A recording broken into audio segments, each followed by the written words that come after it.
ನಂಗೆ ಈ water packet ನೋಡಿದ ತಕ್ಷಣ ಒಂದು ಸಾಂಗ್ ನೆನಪಾಗುತ್ತೆ. ಯಾವ್ದು ಗೊತ್ತಾ?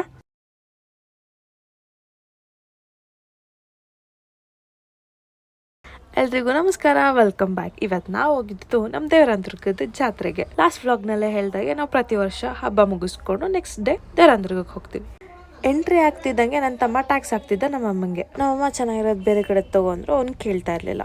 ಸದ್ಯಕ್ಕೆ ನಾನು ಯಾವುದು ಟ್ಯಾಕ್ಸ್ ಹಾಕ್ಸ್ಲಿಲ್ಲ, ಬಿಕಾಸ್ ನೈಟ್ ಅಪ್ಪ ಹತ್ರ ಟ್ಯಾಕ್ಸ್ ಹಾಕ್ಸೋದು. ನಾವು ಒಂದು ಜ್ಯೂಸ್ ಕುಟ್ಕೊಂಡು ತೇರ ಹತ್ರ ಹೋದ್ವಿ. ತೇರಿನ ದಿನ ಗ್ರಹಣ ಇತ್ತು. ಲಾಸ್ಟ್ ಟೈಮಿಗೆ ಕಂಪೇರ್ ಮಾಡಿಕೊಂಡ್ರೆ ಈ ಟೈಮ್ ಜನ ಕಡಿಮೆನೇ ಇದ್ದರು. ಸಂಜೆ ಇಳಿಬೇಕಾಗಿದ್ದ ತೇರನ್ನು ಕೂಡ ಬೆಳಗ್ಗೆನೇ ಎಳ್ದುಬಿಟ್ರು. ಜಾತ್ರೆ ಟೈಮಲ್ಲಿ ನಾವು ದೇವಸ್ಥಾನದೊಳಗಡೆ ಹೋಗಲ್ಲ. ಶ್ರಾವಣ ಕಾರ್ತಿಕ ಮಾಸದಲ್ಲೆಲ್ಲ ಬಂದು ಪೂಜೆ ಮಾಡಿಸ್ಕೊಂಡು ಹೋಗ್ತಾ ಇರ್ತೀವಿ.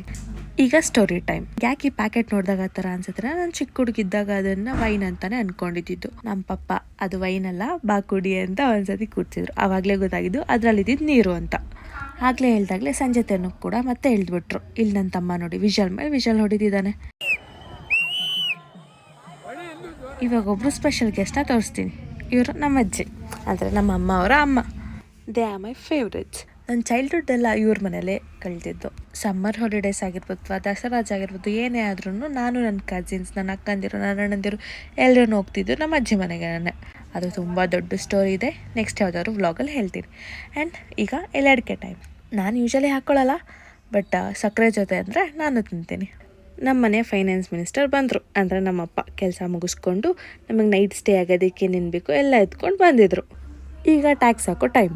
ನಾನು ನನ್ನ ತಮ್ಮ ಒಂದು ಸಣ್ಣ ವಿಚಾರಕ್ಕೆ ಆಗಾಗ ಜಗಳ ಮಾಡ್ಕೋತಾ ಇದ್ವಿ. ನಾನಿಲ್ಲಿ ಅವನ್ನ ಸಮಾಧಾನ ಮಾಡ್ತಿದ್ದೆ. ನಮ್ಮಪ್ಪ ಅಷ್ಟರಲ್ಲಿ ಇಬ್ರಿಗೂ ಅವನಿಗೆ 300 ನನಗೆ 500 ಕೊಟ್ಟು ಏನು ಬೇಕೋ ತೊಗೊಳ್ಳಿ ಅಂತ ಅಂದರು. ನನ್ನ ತಮ್ಮ ಗೇಮ್ಸ್ ಆಡ್ದ. ಅವ್ನು ದುಡ್ಡು ಈ ಥರದ್ದು ಖರ್ಚು ಮಾಡ್ರೆ ನಾನು ತಿನ್ನೋದಕ್ಕೆ ಖರ್ಚು ಮಾಡ್ತಾಯಿದ್ದೆ. ಅಲ್ಲೇ ತುಂಬ ಪ್ರಸಾದ ಕೊಡ್ತಾನೆ. ಊಟ ಬೇಡ ಅನ್ಸಿತ್ತು, ಬಟ್ ನನ್ನ ತಮ್ಮ ಬಿಡಲಿಲ್ಲ. ನಾನೇ ತಿನ್ನಿಸ್ತೀನಿ ಅಂತ ಒಂದೆರಡು ತುತ್ತು ತಿನ್ನಿಸ್ದ. ನನ್ನ ಕೈಲಿರೋ ಪ್ಲೇಟ್ ನೋಡಿ ಕನ್ಫ್ಯೂಸ್ ಮಾಡ್ಕೊಬೇಡಿ, ಅದು ನಮ್ಮ ಅಜ್ಜಿಗೆ. ಅವ್ರಿಗೆ ನಟಿಯೋದಕ್ಕಾಗಲ್ಲ ಅಂದ್ಬಿಟ್ಟು ನಾನೇ ತೊಗೊಂಡೋದೆ. ನೈಟಲ್ಲೇ ಸ್ಟೇ ಆಗಿಬಿಟ್ಟು ಮಾರ್ನಿಂಗ್ ಎದ್ದು ಮತ್ತೆ ಮನೆ ಕಡೆ ಬಂದ್ವಿ.